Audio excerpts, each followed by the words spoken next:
Now, have you ever noticed how some movie tropes, like the mysterious mentor or the twist villain, can make a film unforgettable, while others have you just rolling your eyes? Standing there with the moon at his back and holding the severed head of the pediatrician's mother in his hand was Philip! The pizza delivery boy from when they ordered pizza at the beginning of the story. Come on, you guys. Video games are really no different. Like today, we're gonna deep dive into the world of gaming tropes and explore how these storytelling and gameplay shortcuts can either make or break the gaming experience. So stick around because we're about to dissect what makes a trope terrific or totally terrible.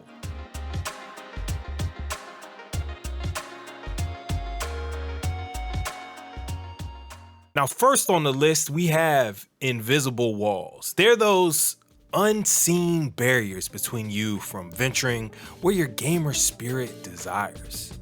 They're tired because they break immersion, making our vast open worlds feel, well, not so open. I mean, how many times have you walked up to a waist-height wall when you're playing as some demon-slaying demigod and thought, my grandmother could hop over that?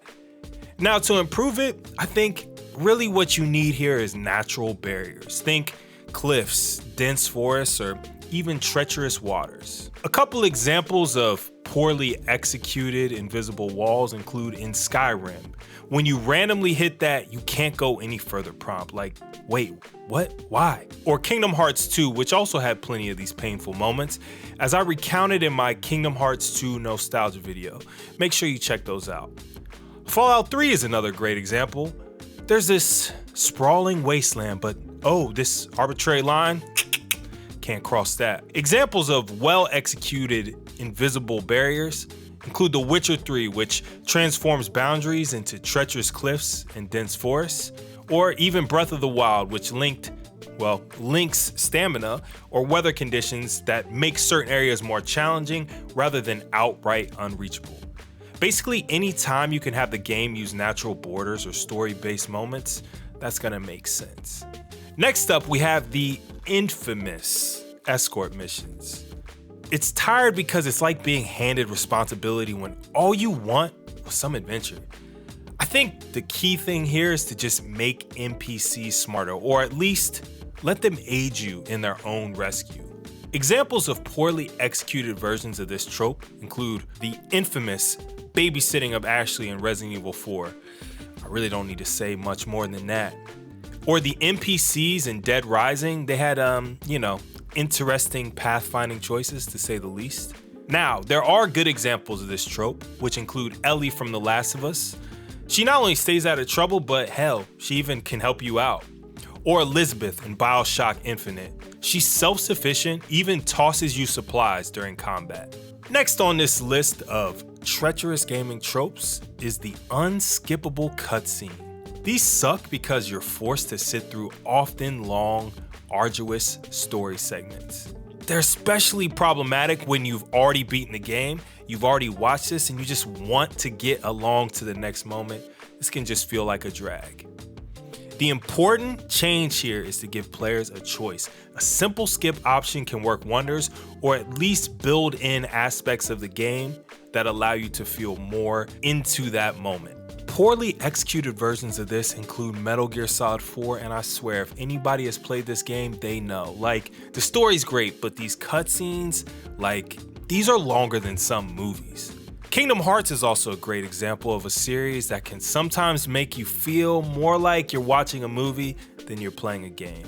Well-executed versions of this trope include God of War 2018, where every transition is seamless between the story and combat, keeping that immersion at a high level.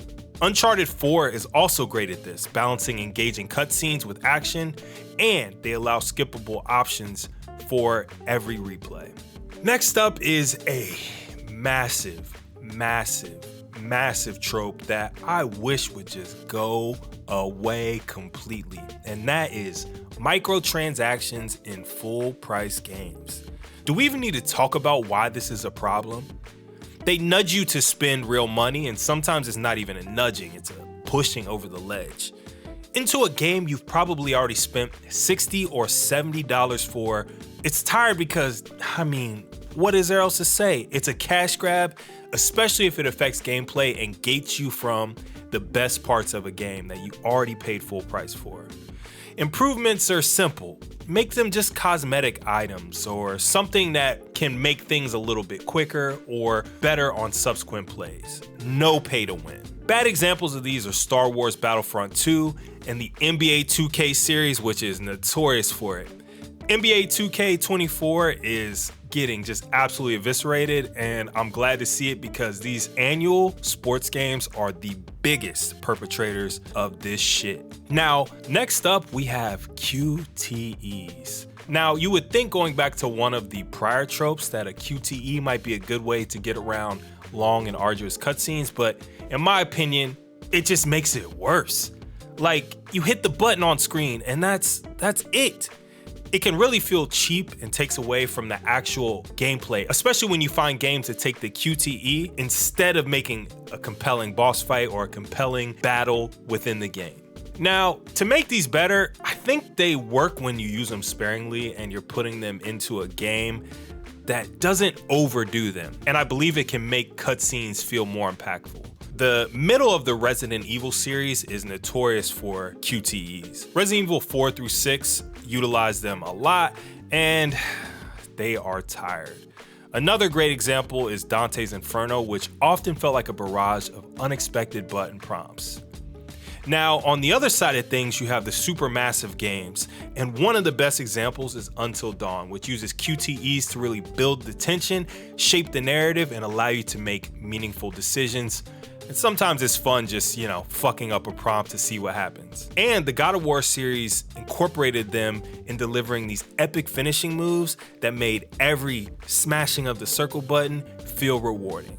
Now, I think we all have played games that really just basically feel like you're going to the grocery store and picking up some shit off a list. Next up, we have fetch quests.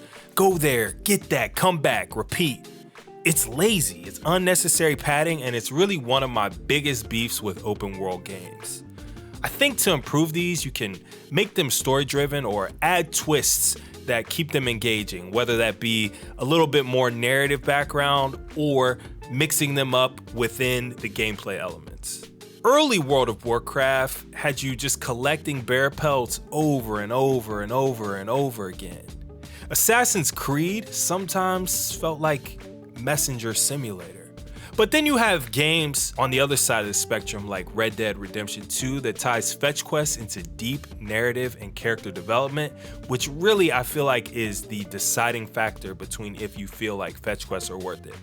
The Witcher 3 is also a great example of this, where simple quests can lead to really unexpected and effective story-driven moments. Another great example is Yakuza 0, where I just recently played it and I felt like when I would do these little fetch quests and these little side quests that it was really meaningful to have some great character moments. You really learned a lot about the characters from just doing these. Next up, guys, I'm gonna be honest. I don't really mess with stealth games, so this one even wears on me more. And that is forced stealth sections. All of a sudden, you go from this badass that's got guns and magic and everything else at your disposal, and suddenly, you're playing hide and seek. It can feel shoehorned into games that were not built for the stealth mechanic, and there are many great examples of this. The best improvement tip that I can give, if it's not a stealth game, give players options to approach the situation in other ways, whether that's guns blazing or to be a little bit more upfront and have more agency in that decision making. Probably the worst example of this that I can think of is the Tomb Raider reboots, which really forced stealth when players just wanted to continue the action. Now, well-executed versions of that include The Last of Us, once again, which melds stealth into its world, and it all felt more natural than a lot of games allow you to feel. Metal Gear Solid 5 offered multiple approaches, catering to both stealth and action fans, and ultimately, I think this is the best version of stealth, where you get a little bit of both. Okay, guys, full circle back to the fetch quest. This one is probably my personal pet peeve, and that is boring open worlds. I've always been a player that enjoys games that lead me to something. Games that don't just allow me to meander and wander aimlessly, because like most millennials and Gen Zers, I have a little bit of ADHD. And it's very easy to just get lost, and then all of a sudden, 70 hours later, you're still staring at the very first story-driven component of the game. So boring open worlds are these big maps with so little soul. Like, size is not everything. An empty world can just feel lonely and can make you feel like, why am I even here? The key improvement tip is to either take everything and make it smaller so that it's more densely packed, or provide more diverse biomes, add dynamic events, and more meaningful interactions that can make a world of difference. A poorly executed version of this is the Origins of No Man's Sky. Now at launch, it lacked scale and very little depth, but props to the developer for continuing to add more and more to this game. It sounds like it's a much different game than when it started, so I will have to check that out eventually. And while stunning, Mass Effect Andromeda had vast areas that felt empty and devoid of any fun. One of my favorite open world games is Ghost of Tsushima. It offers a world that's beautiful, full, and feels alive, and the best part is it's very compact and always has something to do. Also, Yakuza 0 is another great example that I just played, and what I loved about it was that it was just big enough. It had enough density and enough things to do that you never felt like you were running for just hours on end without ever seeing something to do. And finally, the last of our top most awful tropes in video games: hand-holding redundant tutorials. Yes, game, I have played a video game before and I know how to jump. This is a tired trope because there is something to the wonder and mystery of figuring things out, and over-explanation can feel very patronizing. Some of my all-time favorite games do such a great job at leading you to the thing that it wants you to learn. I think games like Mega Man, Celeste, and a lot of the indie games have mastered the art of showing you a thing and then having you do it. That feels to me much more like a natural progression of game design than to just say, hey, here's a text box, do the thing. Oh, okay. Now, how this can be improved is to introduce mechanics organically and just really trust the player. Now, a poorly executed version of this, Ocarina of Time. Navi's constant, hey, listen, reminders, just not good, man. This is not how to teach players to play a game. Also, the start of Kingdom Hearts games can feel like tutorial overload. At least the first two were. Now, a great example of tutorials are in Bloodborne. Like most Souls games, you just learn the hard way, and that's part of the experience. That's part of building the player's knowledge base. Fun story about Bloodborne. I actually played about 20 hours of the game, got so stuck that I quit the game for like 7 or 8 months. I came back and I felt like all the knowledge that I had gained was so valuable, and I've now beaten the game 3 or 4 times because it's one of my most enjoyed and best loved games. Yep, and that wraps up our list. Every game has its quirks, but remember, it's all about having fun. If you enjoyed this, hit the like button and subscribe for more, and check out this video here where I talk all about why Yakuza 0 is a fantastic open world game that is worth your time.